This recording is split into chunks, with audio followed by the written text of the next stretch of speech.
Right, so welcome to my main card picks for UFC 294, which obviously takes place today, at the date of this being uploaded.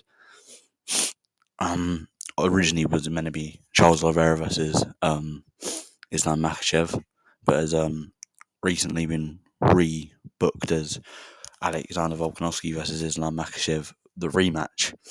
And there was a mix-up in the co-main event where it went from being Paulo Costa versus Khamzat Chimaev to Kamaru Usman versus Khamzat Chimaev. In my opinion, this is obviously like a better card because of all of this.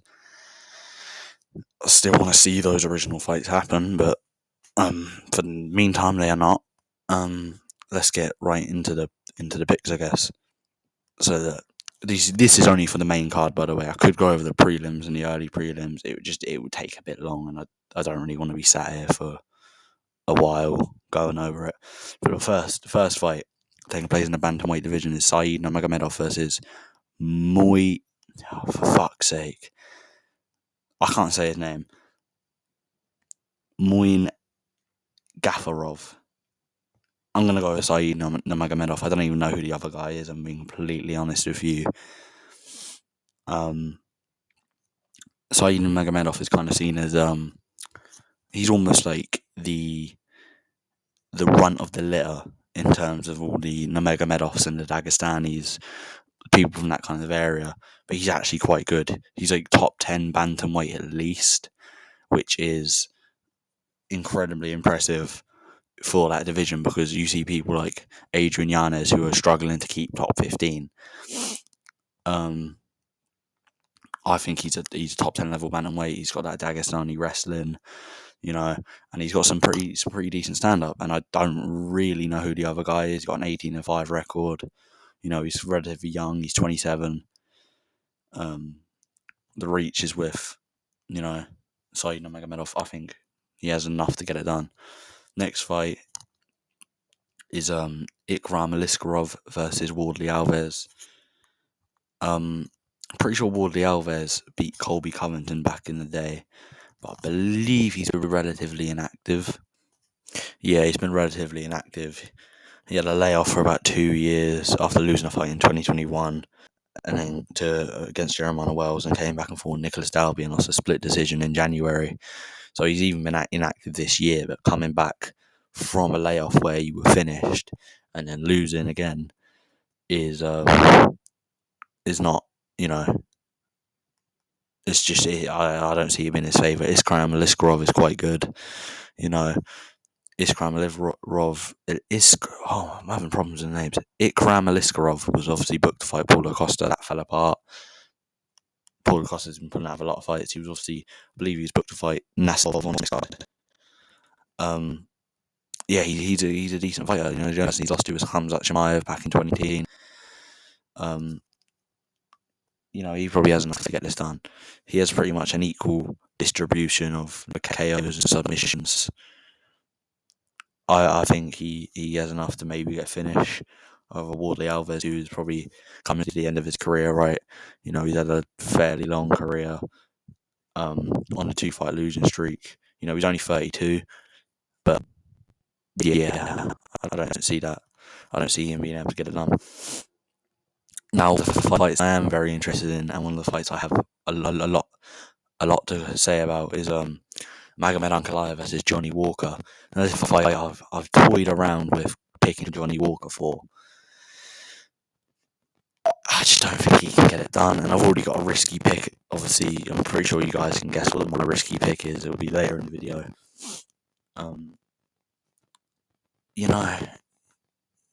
It's a tricky fight, and I'm going to get more into that.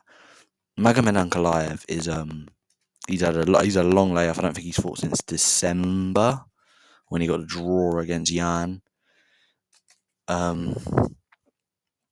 Relatively close fight. He probably should have won that, if we will be honest.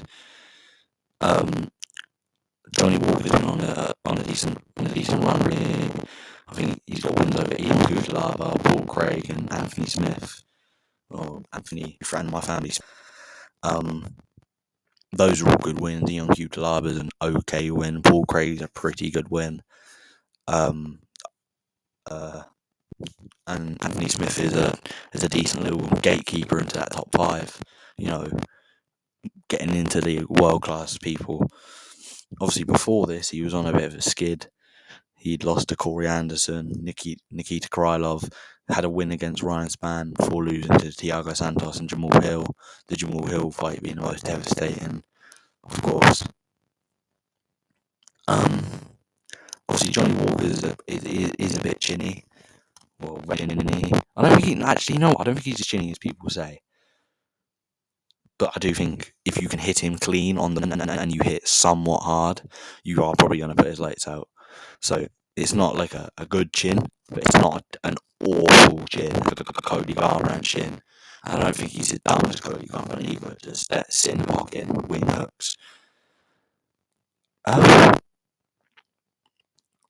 Yeah, Magomed Ankalaev is obviously he's got good grappling, he's got okay stand up.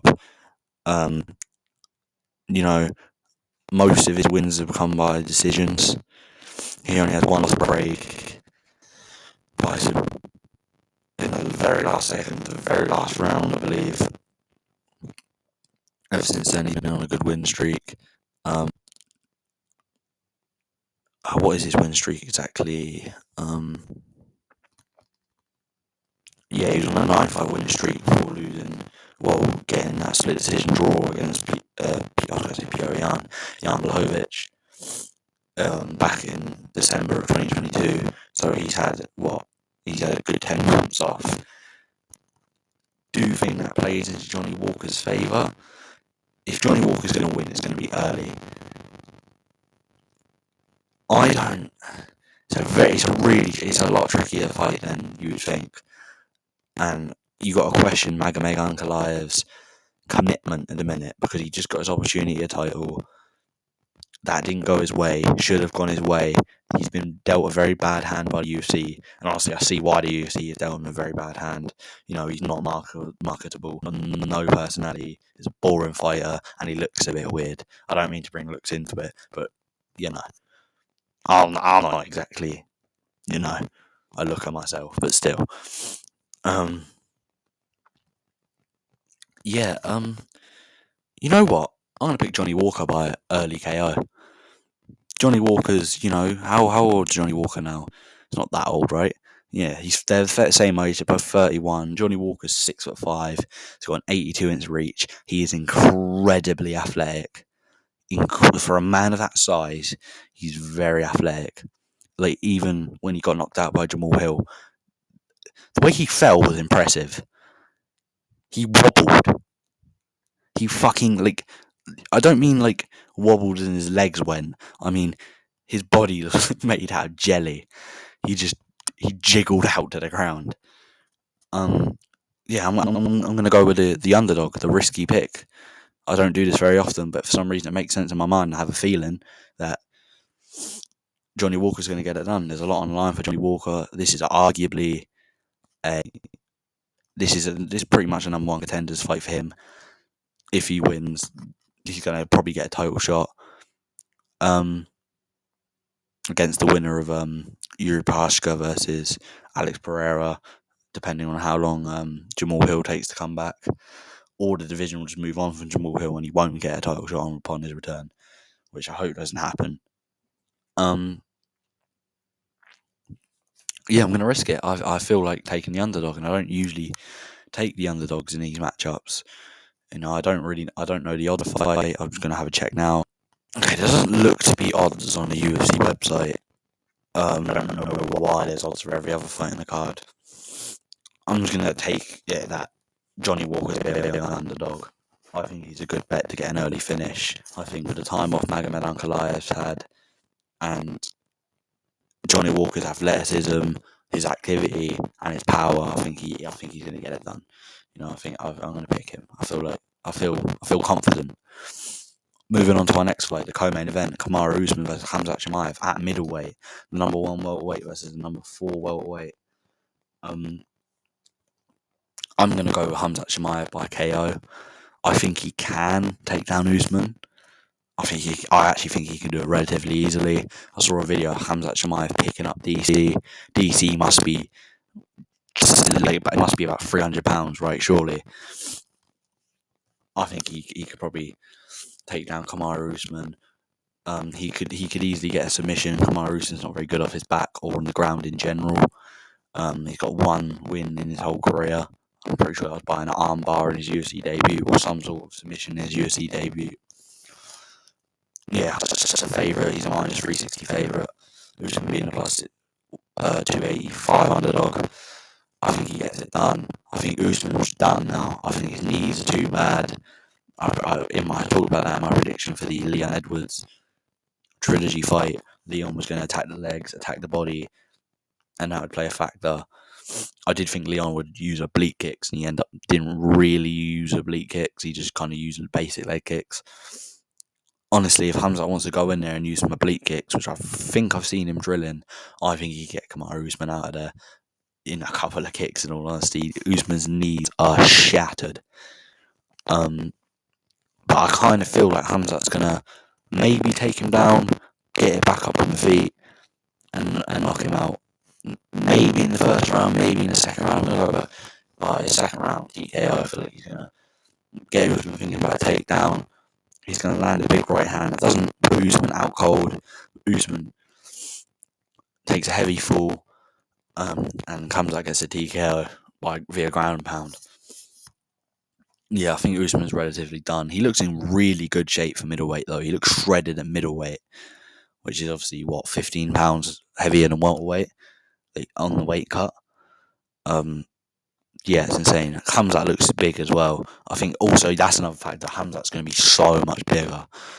Kamaru Usman was training for a fight with, originally with Stephen Thompson. It was probably going to end up being Bilal Muhammad at welterweight. Hamzat has been inactive. Usman hasn't been the most active. He has fought this year. Hamzat hasn't fought in a year. Hamzat's been bulking for a year, though. That's why I think it could be an advantage. And Usman's a lot older. Hamzat's still learning on the job because he is very young. I don't know how old Hamzat is. I want to say he's about 28.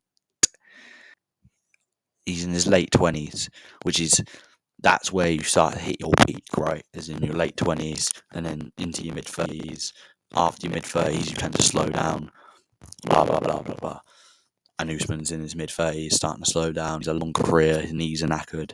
I think Hamzat Chimaev gets it done by round 2 TKO. And our main event, Islam Makhachev versus Alexander Volkanovski 2.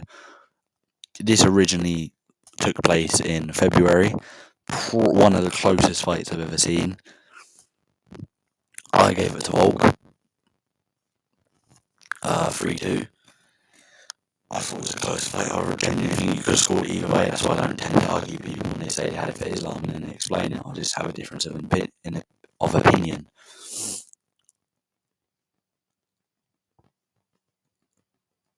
I think Volk going to get it done.